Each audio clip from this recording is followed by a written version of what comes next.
কলকাতার বিকাশ ভবনে চাকরিহারাদের বিকাশ ভবন ঘেরাও কর্মসূচি ঘিরে তুলকালাম কাণ্ড। চাকরিহারাদের উপর পুলিশি লাঠিচার্জে আহত বেশ কয়েকজন আন্দোলনকারী। এই ঘটনাকে ঘিরে তোলপাড় রাজ্য রাজনীতি। পলাশীপাড়ায় সিপিআইএমের পলাশীপাড়া এরিয়া কমিটির পক্ষ থেকে বিক্ষোভ কর্মসূচি করা হলো। শিক্ষকদের উপর বর্বরোচিত আক্রমণের প্রতিবাদে পলাশীপাড়া বাজারে বেতাই পলাশী রোডে রাস্তা অবরোধ করে টায়ার জ্বালিয়ে বিক্ষোভ দেখায় সিপিআইএম কর্মী সমর্থকরা। উপস্থিত ছিলেন সিপিআইএমের পলাশীপাড়া এরিয়া কমিটির সম্পাদক বুলবুল মণ্ডল, সিপিআইএম নেতা সলিল কর, প্রদ্যুৎ বিশ্বাস সহ কর্মী সমর্থকরা।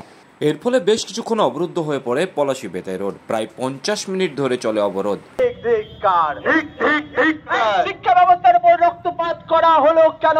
দলদাস পুলিশ জবাব দাও, জবাব চাই, জবাব দাও। এই শিক্ষকদের উপর লাঠিচার্জ করা হলো কেন? দলদাস পুলিশ জবাব ছেড়ে তৃণমূলের ঝান্ডা ধরো। দলদাস পুলিশ তৃণমূলের ধিক্কার, তৃণমূলের ঝান্ডা ধরা দলদাস পুলিশ তোমায় জানাই ধিক্কার। তৃণমূলের ছটি চাটা দলদাস পুলিশ তোমায় জানাই ধিক্কার। শিক্ষকদের উপর লাঠি চালানো কাপুরুষ পুলিশ তোমায় জানাই ধিক্কার।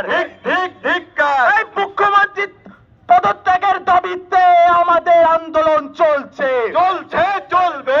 শিক্ষামন্ত্রী পুলিশ মন্ত্রী পদত্যাগের দাবিতে আমাদের আন্দোলন চলছে, চলবে। ইনকিলাব জিন্দাবাদ, জিন্দাবাদ, জিন্দাবাদ। ইনকিলাব জিন্দাবাদ, জিন্দাবাদ, জিন্দাবাদ। সিপিআইএম জিন্দাবাদ, জিন্দাবাদ, জিন্দাবাদ। সিআইটিইউ জিন্দাবাদ, জিন্দাবাদ, জিন্দাবাদ। এআইকেএস জিন্দাবাদ, জিন্দাবাদ, জিন্দাবাদ। তৃণমূলের ছটি চাটা দলদাস পুলিশ তোমায় জানাই ধিক্কার। শিক্ষকদের উপর লাঠি চালানো কাপুরুষ পুলিশ তোমায় জানাই ধিক্কার।